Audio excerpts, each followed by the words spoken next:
terlihat ya, teman-teman? Oke, langsung saja mungkin di pemaparan kali ini saya akan menjelaskan secara general gitu ya, secara umum bagaimana sih kerjasama atau dinamika kerjasama Indonesia-Jepang khususnya dalam bidang ketenagakerjaan. Nah, sebelum lebih jauh kita membahas mengenai tenaga kerjanya sendiri, mungkin kita harus kilas balik terlebih dahulu nih teman-teman ke tinjauan sejarahnya. Nah, seperti teman-teman ketahui bersama, pertama kali hubungan bilateral Indonesia dan Jepang itu dibuka tahun 1958. Nah, pada saat itu ditandai dengan perjanjian damai antara Indonesia-Jepang pasca perang gitu ya. Dan momen itu juga sekaligus ditandai dengan penandatanganan pembayaran pampasan perang dari tahun 1958 tersebut. Nah, lanjut setelah penandatanganan tersebut, kita ketahui bersama bahwa hubungan antara Indonesia dan Jepang dalam berbagai bidang itu mengalami hubungan yang sangat erat gitu ya. Salah satunya teman-teman mungkin juga tahu ada yang namanya Economic Partnership Agreement, yaitu kerjasama ekonomi gitu ya antara Indonesia Jepang yang diinisiasi dari tahun 2007 lalu mulai diimplementasikan pada tahun 2008. Nah, ini adalah masa kepemimpinan era Presiden Bapak SBY pada saat itu ya. Nah, pilar-pilar Economic Partnership Agreement inilah diantaranya itu kerjasama investasi, kerjasama bantuan hibah dan juga pengembangan daya saing. Termasuk di dalamnya juga adalah kerjasama ketenagakerjaan. Nah, selain kerjasama ini juga dalam berbagai bidang lainnya Indonesia-Jepang juga cukup erat gitu ya, seperti misalkan dalam bidang teknologi, bantuan darurat bencana alam, dan pengembangan sumber daya manusia. Nah, fokus ke dalam pengembangan sumber daya manusia inilah akhirnya dalam program ketenagakerjaan tersebut Jepang gitu ya dianggap sebagai negara yang maju gitu ya, sebagai negara core yang memiliki kewajiban untuk memberikan teknologi transfer atau pengetahuan transfer kepada negara-negara berkembang termasuk dengan Indonesia. Maka pada saat itu di dalam di dalam kerjasama ketenagakerjaan ini sesuatu yang ditekankan dari program kerjasama ketenagakerjaan Jepang dan Indonesia dan juga negara-negara berkembang adalah alih teknologi atau alih pengetahuan dari Jepang ke negara-negara berkembang. Itu secara policy idealnya seperti itu. Nah, lalu bagaimana Jepang sebagai negara penerima masuknya dari tenaga asing? Kita lanjut. Nah, sebelum lebih jauh saya sampaikan kembali mengenai Jepang menerima tenaga kerja, ternyata kalau kita lihat dari sejarah, sebelum Jepang menjadi negara penerima, Jepang juga pernah menjadi negara pengirim, gitu ya. Bahkan bisa dikatakan sampai dengan tahun 50-an gitu ya, bisa dikatakan orang-orang Jepang itu melakukan imigrasi secara masif ke negara-negara lain. Ini salah satu di antaranya dua foto ini teman-teman bisa lihat. Yang di sebelah kiri ini adalah contoh keluarga petani di Hawaii pada tahun 1885. Lalu di samping kanan itu juga foto pekerja Jepang gitu ya di pabrik sekitar 1910. Nah, pada tahun ini Jepang melakukan emigrasi secara masif ke negara-negara luar itu dikarenakan pada saat itu kondisi populasi yang membludak pasca perang gitu ya. Lalu kondisi ketenagakerjaan, lalu juga gejolak sosial pada saat itu sangat tidak kondusif sehingga masyarakat Jepang pada saat itu melakukan migrasi untuk mencari kehidupan yang lebih baik. Selain itu pemerintah juga menghimbau gitu ya masyarakat Jepang ini untuk melakukan emigrasi ke negara-negara yang pada saat itu tidak bersentuhan secara langsung dengan perang gitu ya, seperti ke negara-negara Meksiko, Brazil, Paraguay, Peru dan sebagainya. Nah, ini adalah salah satu contoh gambaran bagaimana Jepang yang tadinya negara emigrasi kemudian berubah menjadi negara migrasi. Nah, sejak kapan kemudian Jepang menjadi negara penerima? Nah, mulai tahun 1980-an lah bisa dikatakan Jepang mulai menerima secara masif masuknya pekerja asing. Balik lagi nih ke tinjauan sejarah lagi nih tahun 1952 itulah pertama kalinya diberlakukan kontrol imigrasi di Jepang. Namun pada tahun ini fokus pemerintah Jepang pada saat itu masih kepada upaya pengaturan kelompok orang-orang asing yang ada di Jepang yang sudah tinggal di Jepang pada masa akhir sebelum Perang Dunia Kedua berakhir, yaitu seperti penduduk Korea dan juga China, gitu ya. Lalu pada tahun 1970-an sebetulnya pemerintah Jepang itu menutup pintu dari pekerja asing. Kenapa? Karena pada saat itu pemerintah Jepang ingin memberikan kesempatan lebih kepada penduduk lokalnya. Nah, barulah akhir 60-an sampai dengan 70-an, orang-orang asing yang datang ke Jepang itu hanya diberikan waktu sementara gitu ya sebagai pekerja target. Maksudnya pekerja target adalah datang ke Jepang untuk mendapatkan keahlian gitu ya. Namun sayangnya orang-orang asing yang datang di era 60 sampai dengan 70-an ini berakhir dalam pekerjaan yang dikenal dengan pekerjaan 3D atau kita kenal dengan difficult, dirty, and dangerous, atau dalam istilah bahasa Jepangnya 3K gitu ya, Kitsui, Kiken, dan Kitanai. Dan kondisi kerja pada saat itu juga sangat buruk sekali gitu ya. Nah, kapan kemudian Jepang mulai memanfaatkan masuknya pekerja asing yang sangat masif itu adalah era tahun 80-an, ketika memang industri dan perekonomian Jepang pada saat itu semakin pesat dan sangat membutuhkan masuknya tenaga kerja asing gitu ya, khususnya di bidang industri seperti perakitan, rumah tangga, dan elektronik gitu ya.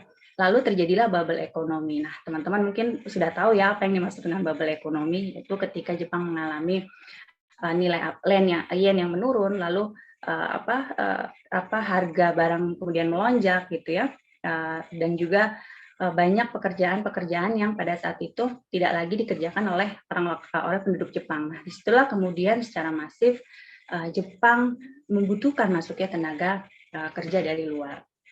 Nah, setelah terjadinya bubble ekonomi, teman-teman pasti tahu nih, kemudian angka kebutuhan Jepang terhadap pekerja asing justru semakin besar karena selain kondisi tadi selain kondisi bubble ekonomi, ternyata semakin tahun Jepang mengalami yang namanya demografi atau krisis demografi yang semakin menurun gitu ya.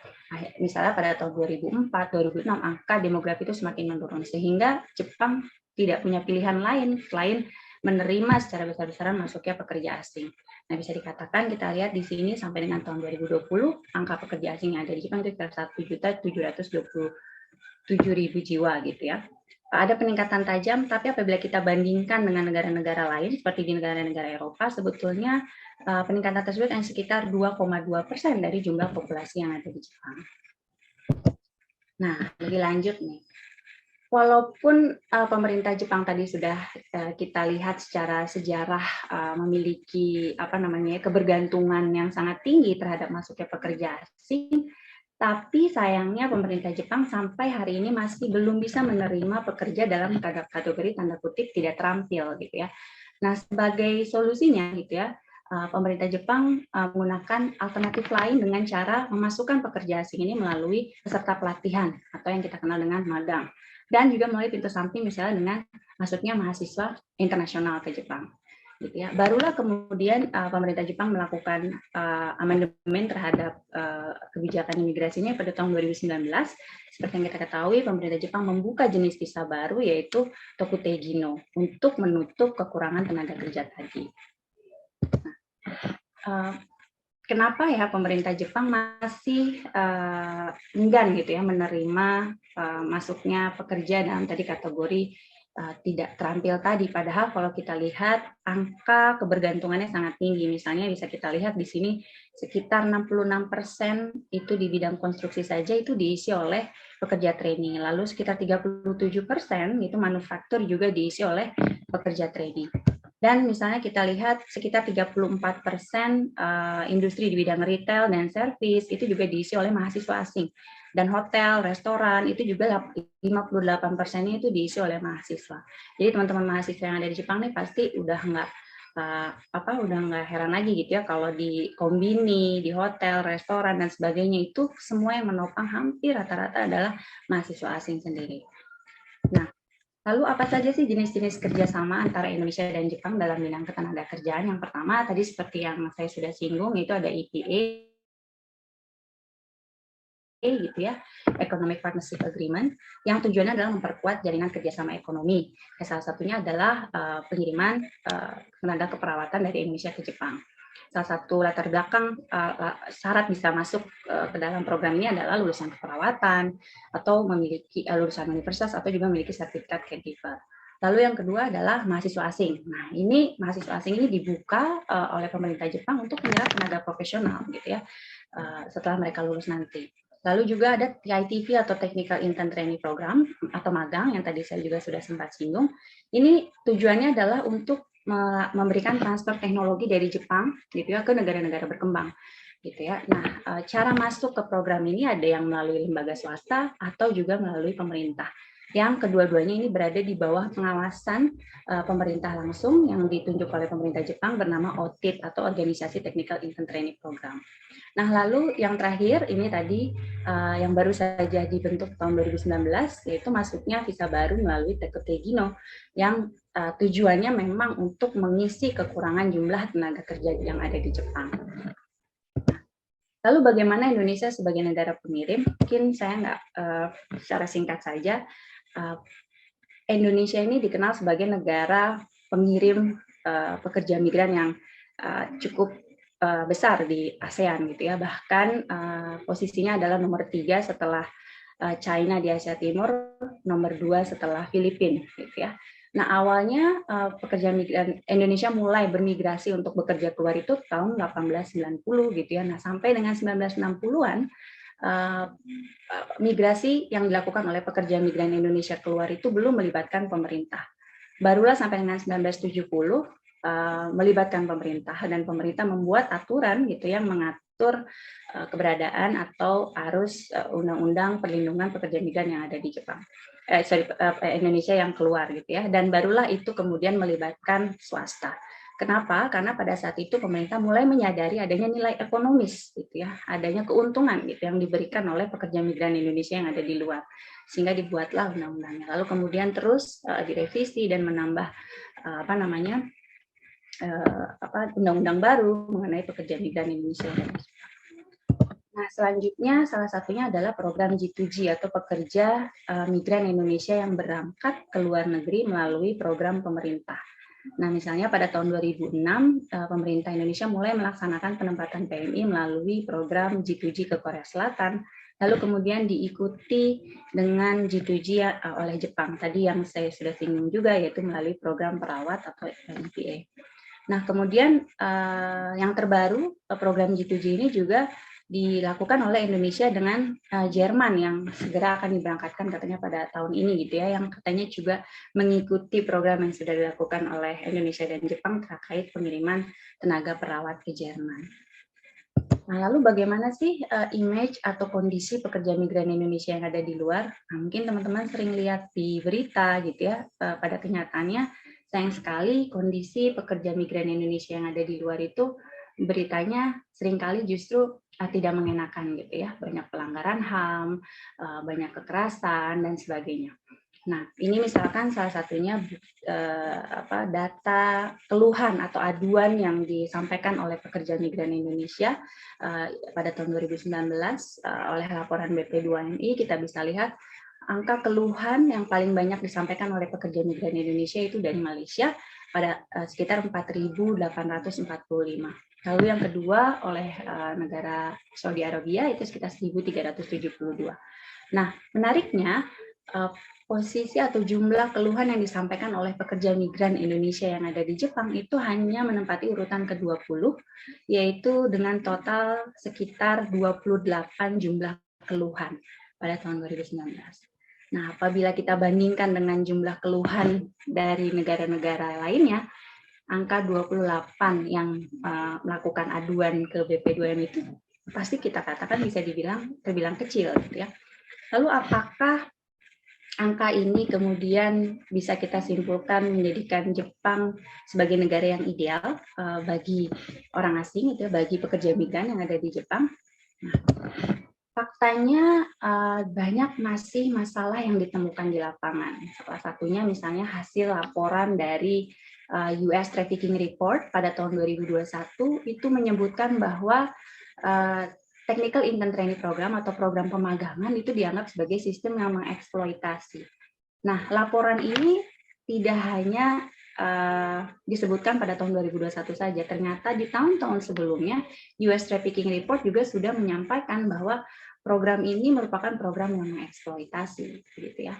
Lalu kemudian ada laporan yang ditemukan oleh lembaga yang memang mengawasi program itu sendiri, yaitu OTIT. Itu sekitar 7.900 telah ditemukan pelanggaran terjadi pada tahun 2020, gitu ya. Nah, hal lainnya yaitu dalam bidang pendidikan dan kebudayaan. Walaupun mahasiswa itu bukan secara langsung merupakan pekerja migran, tetapi tadi sudah saya jelaskan bahwa dia menjadi salah satu kelompok yang menopang juga ekonomi di Jepang di sektor-sektor tertentu melalui pekerjaan part-time-nya. Nah, ada suatu berita yang mungkin teman-teman mahasiswa yang ada di Jepang gitu ya, mungkin tahu bahwa pernah ada suatu peristiwa di mana ditemukan sekitar 1.600 mahasiswa asing itu menghilang pada tahun 2019 gitu ya. Nah, sebagai penutup untuk mempersingkat waktu gitu ya, akhirnya bisa kita katakan kategorisasi pekerja terampil dalam tanda kutip, tidak terampil dalam tanda kutip, berketerampilan rendah, serta retorika yang sering digaungkan oleh pemerintah mengenai transfer knowledge kepada pekerja tidak berketerampilan, akhirnya hanya menjadi sebuah legitimasi untuk memberikan pengakuan bayaran rendah terhadap pekerja tersebut, gitu ya. Nah, pekerja migran pada akhirnya hanya dibutuhkan secara ekonomi, remitensi, pahlawan devisa, gitu ya, menopang kekurangan jumlah tenaga kerja, gitu ya. Namun secara sosial dan politik tidak diinginkan. Itu bisa kita lihat dari segi perlindungan dan banyaknya pelanggaran-pelanggaran di lapangan, gitu ya. Nah, pekerja migran sampai hari ini bisa kita lihat masih menjadi komoditas yang diperdagangkan, gitu ya, oleh banyak pihak yang tidak bertanggung jawab, dengan cara melakukan praktik-praktik terlarang serta memfasilitasi terjadinya eksploitasi tenaga kerja yang bermigrasi ke Jepang. Nah, pada akhirnya banyak pekerja migran Indonesia yang terjebak dalam jeratan hutang dari masa pra keberangkatan, gitu ya, lalu kemudian mengalami banyak eksploitasi di negara tujuan, bahkan sampai sekembalinya pekerja migran itu ke negara asal. Jadi lingkaran ini bisa dikatakan menjadi lingkaran setan dalam tanda kutip gitu ya, telah menjerumuskan gitu ya pekerja-pekerja migran yang berangkat ke luar negeri. Nah, migrasi tentunya sesuatu yang alami. Saya sendiri sebagai pelaku migrasi gitu ya, sebagai mahasiswa yang sekarang sedang studi gitu di Jepang, dan itu merupakan sesuatu yang alami gitu ya. Nah, seandainya migrasi itu dilakukan atau diurus dengan cara yang baik dan benar, tentunya bisa berkontribusi bukan hanya mensejahterakan kehidupan seseorang secara individu, tetapi juga bisa menguntungkan kedua negara, baik pengirim maupun penerima. Dengan catatan sekali lagi diatur dengan baik, dengan manusiawi gitu ya, maka migrasi itu menjadi aman dan baik. Kira-kira seperti itu. Nah, untuk lebih lanjut, saya rasa cukup sekian dari saya mengenai lebih spesifiknya bagaimana sih tadi jenis-jenis visa yang sudah saya sebutkan kondisinya secara lebih real akan disampaikan oleh teman-teman Rumi lainnya.